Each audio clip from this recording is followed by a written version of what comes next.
Jade, deploy the punch designix. Oh, you can't. You'll need some shale for that. Jade, it is suggested that you check out the unknown objects. Okay, some of these things we can deploy, but some things we don't have nearly enough grist for. You mean the jumper block thing? No, we've got enough for that. But it's still pretty expensive. Wait, what? The thing costs 1,000 for me. Yeah, me too. And we have 2,000 to work with. Okay, 1998. What? Man, I only got 200 to splash around with in Rose's Rainbow World. But what the hell? Oh, how much did Rose start with when she was playing with John? Hang on, I'll ask. Kate, She says 20. I guess we keep getting more with each server/client connection. Yeah, so I guess you can buy everything now. Nope. I can't buy the holopad thingy in the IntelliBeam laser station. Okay, now I know you're making this shit up. No, they're right here. They cost a fortune. Well, all I got here is the Designix, which I can't deploy because I don't have any purples, and the expensive as hell jumper thing, and the cheap shunts, which I assume do dick all without the jumpers to put them in.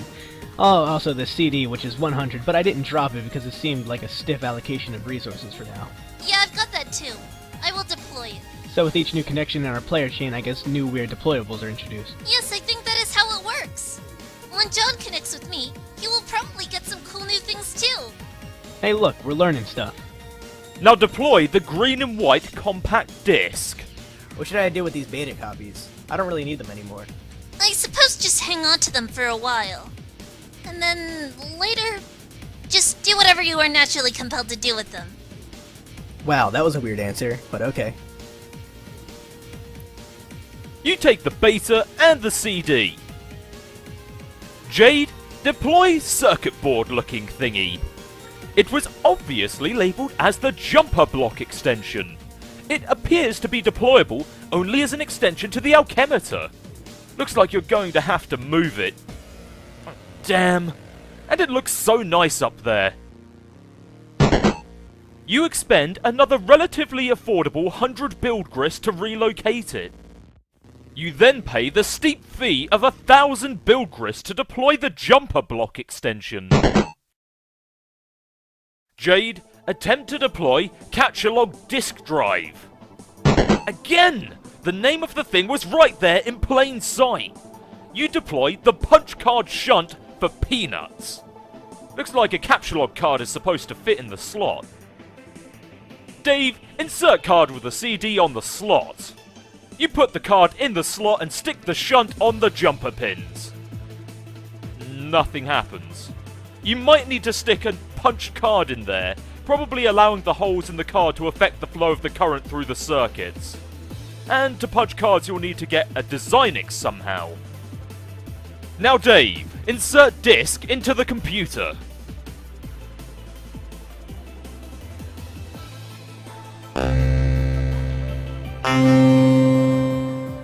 GristTorrent is now running.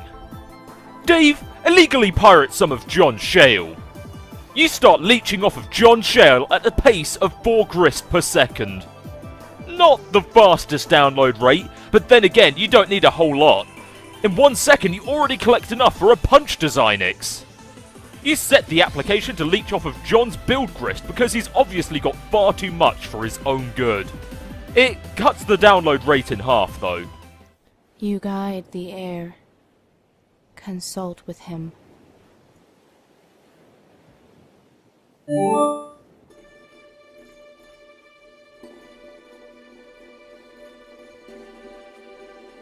Rose? Are you there? I went through the gate. Nana said you might be here too. Are you in kind of the spooky, glowy place with the oily rivers and stuff? Let me know, okay? I guess one could use those words to describe it, if armed with a predilection for the inapt. Blah, blah, blah. Okay, what words would you use, Miss Wordsy Pants McSmarty Blah? Eerily iridescent? I certainly don't see any oily rivers. There's an ocean, though. I haven't found an ocean yet. But I don't know, this place is really big. It's like a whole planet down here. Oh man, which reminds me, I just got hounded by a troll. Yes, one of them is bugging me now. I thought it was odd timing. Yeah, well, they say they want to be friends. Also, they're playing Suburb and, like, not the same session as ours or something. Oh, also they're moving backwards in time, which sounds really retarded, but whatever. Color my curiosity peaked, I guess. Yeah, I guess. Answer him if you want, or not. But anyway, it's great you made it here alive and stuff. So Dave came through? Eventually. Pardon the envy I'm about to vent in your direction. For what? For finding yourself at the mercy of a rational orchestrator. Oh. Haha. Yeah, I'd feel kind of weird if Dave was watching me, too. You don't feel weird when I watch you? Rose, I feel weird when you're just talking to me. When you're watching me, it's like the weird frosting on the big weirdo cake. I can't see you now, for what it's worth. Yes, I'm free! Okay, I'm gonna go over this river and through these woods. You'll talk to your troll, I guess. We'll compare notes later. Okay. Bye, John. Who is this bothering you?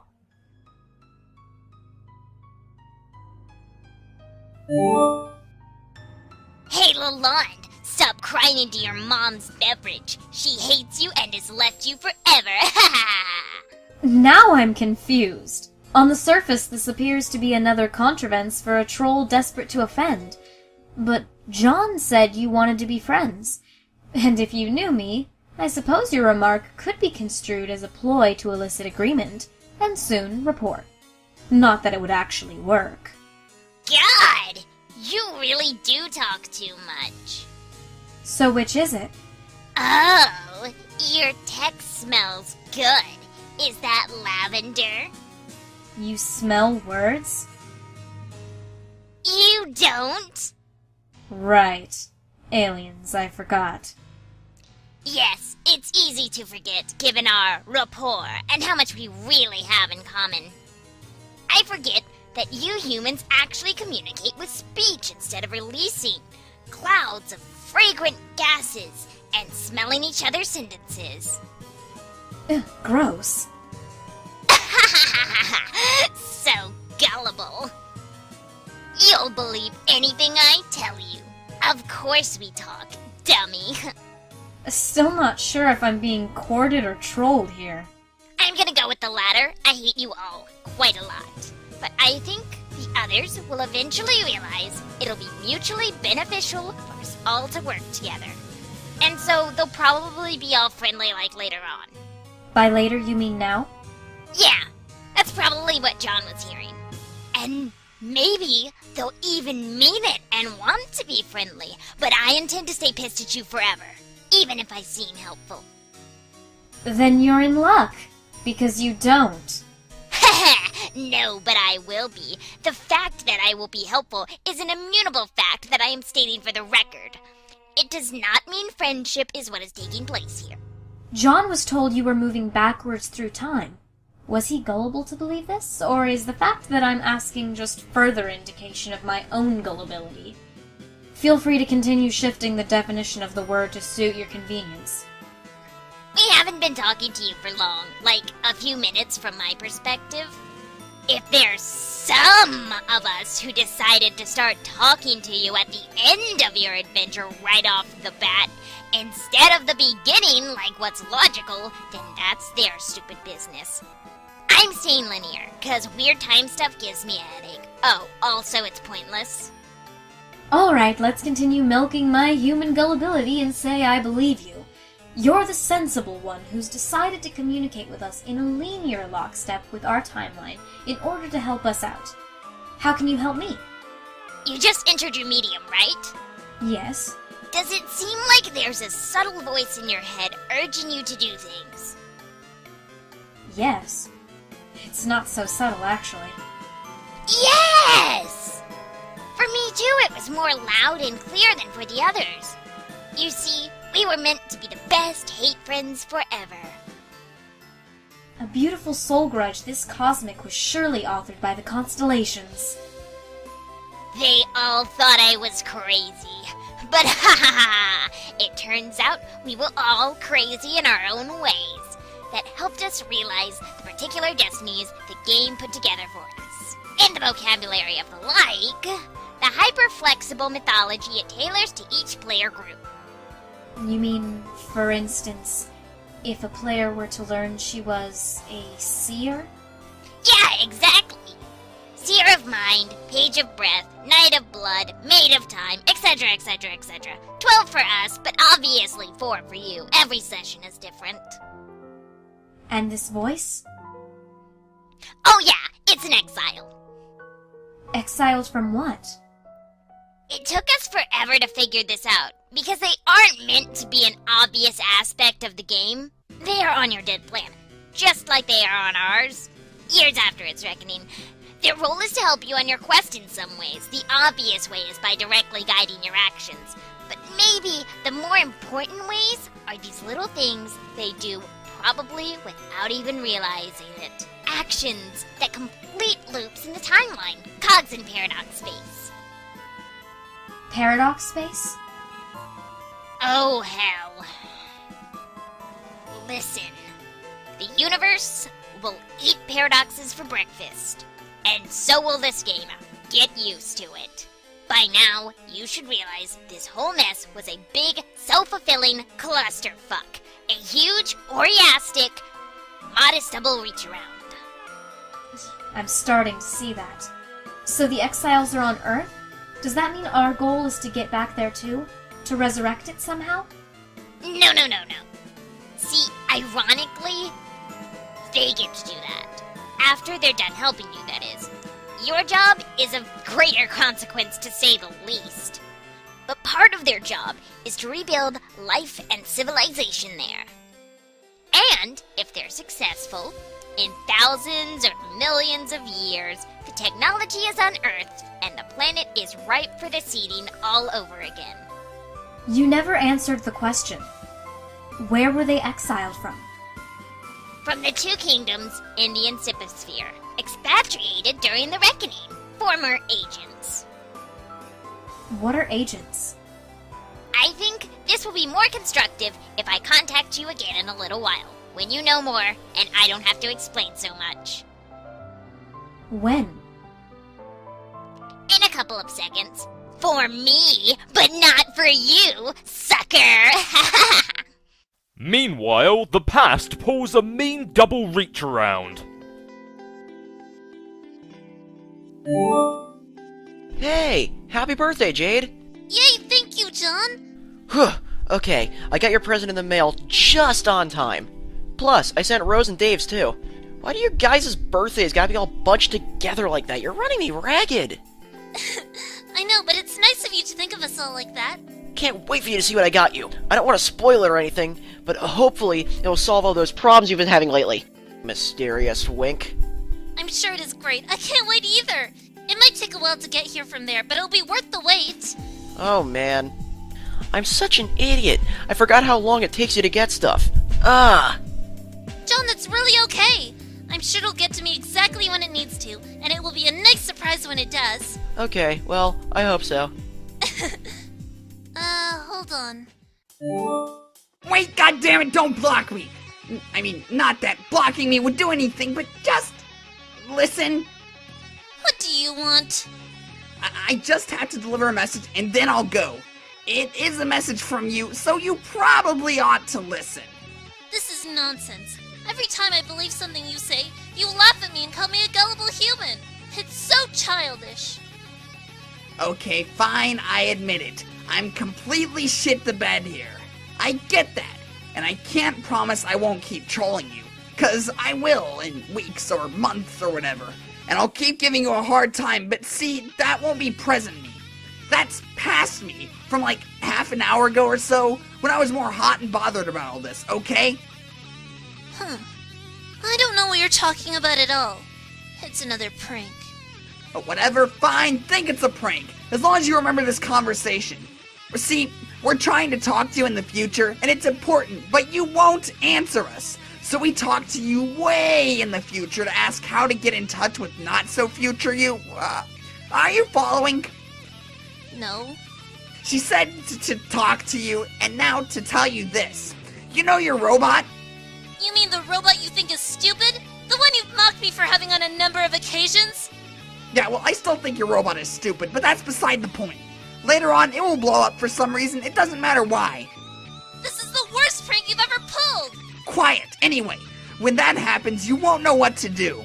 The thing to do is to contact us, and we'll tell you what to do. Why should I do that? Because that's what you told us to tell you.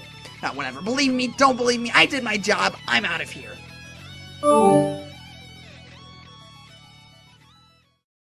Okay, I'm back. Sorry. I had to tell someone to go away. Oh, God. The trolls again? Yep. They've been such a pain in the ass lately. It seems like there's so many. There's either like 50 of these retards or it's one guy with a lot of alternate accounts. I've never had any sort of feeling about them or what they want, which is kind of weird. But it seems to me like they're probably all different people and not one guy. I've counted 12. What do they want with us? Some people just like to needle others for some reason, John. It is like a game, I guess. They're like pranksters. Oh, hell no. Shittiest pranksters ever. But I think they are mostly harmless. Every so often they manage to get through my block filter and hassle me. It's been going on for years. Actually, some of them are kind of funny, I think. Oh, wow. What? Years? Oh well, I'm sick of them. I've been thinking of changing my pester chum handle to throw them off, so I guess I'm gonna go do that.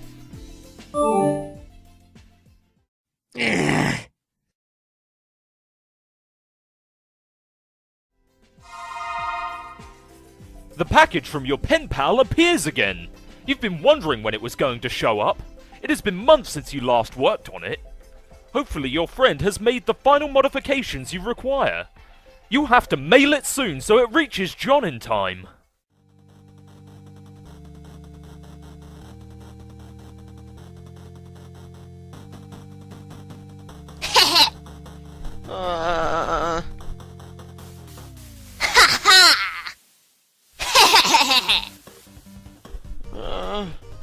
Lol.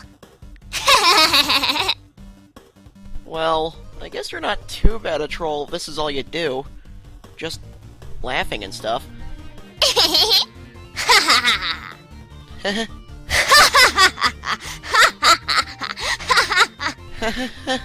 John! Why would you laugh at a blind girl?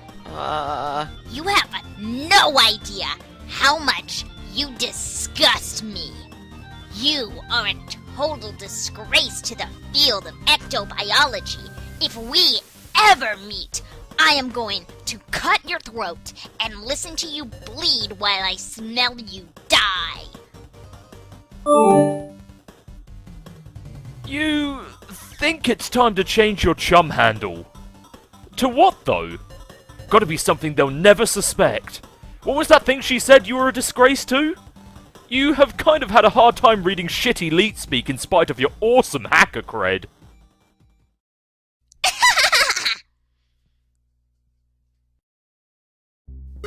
Parcel mistress, follow the agent. You have followed the authority regulator into enemy territory.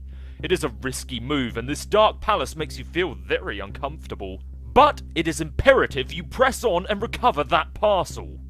You have brought along a parking citation.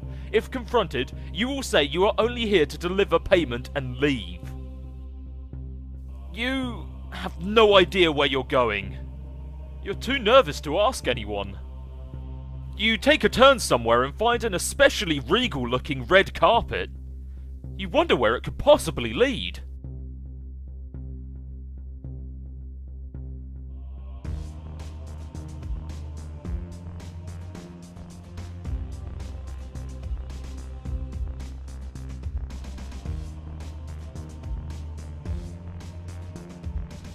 The Black Queen directs you to the office of the Archagent. He is in charge of most of the tedious paperwork around here. Rose, I must leave now. This is the last you will hear from me.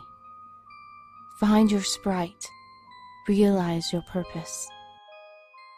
You return to a more typical mindset. You suddenly feel empowered to make important decisions on your own without supervision, parental or otherwise. Rose, sip martini thoughtfully. Such as this one. Just a tiny sip couldn't hurt. Blah! Fourth exile, suddenly appear. A windswept question suddenly appears.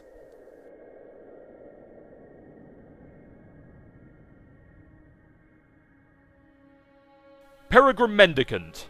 Command John to put a carved tablet into the Pyxis.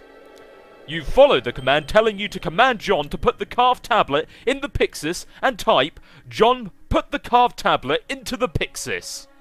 You successfully do that, and he successfully does that too. Everyone is friendly and cooperative. What the hell was that? It almost sounded like a huge egg appeared in the sky and landed, and then someone mysterious teleported out of it. Parcel Mistress. Locate the Arch Agent. You find the agent's office, but he is nowhere to be found. You eye something on the desk there. Parcel Mistress, grab the box and run! If you act quickly enough, maybe you can grab the package and get out of here before— Can I help you? That ticket better be notarized and punched in triplicate and presented with the full $1 penalty plus processing fees, or you will waste invaluable time I could otherwise spend shirking my clerical duties. Ticket? Oh, this thing! Ha ha! Look at that! I am holding a ticket. How did that get in my hand? It belongs on the desk with the others. No, I am not here to pay a parking ticket. You explain to the frightening man that you are here to pick up that green parcel. Let me make myself clear. I would rather stab something to death than process the avalanche of paperwork needed to release that confiscated freight. Also, any legit courier would have the pickup forms ready to go. In spite of how I'm supposed to be dressed right now, but I'm not, I ain't nobody's fool. But perhaps an understanding can be reached. He gives you a hit list. You see this hit list? Bring me the crowns. I'll get you the package. Jack, examine package. The parcel mistress departs with her mission of double agency. You wonder if she'll actually be so foolish as to attempt to uphold her end of the lopsided bargain. You make a policy of handing out a regisword and a hit list to just about anyone who enters your office. But you never think anyone's actually going to go through with it. You wish you could watch. She's a dead woman. You wonder why she's so desperate to acquire this package. What could be inside? Jack, open it.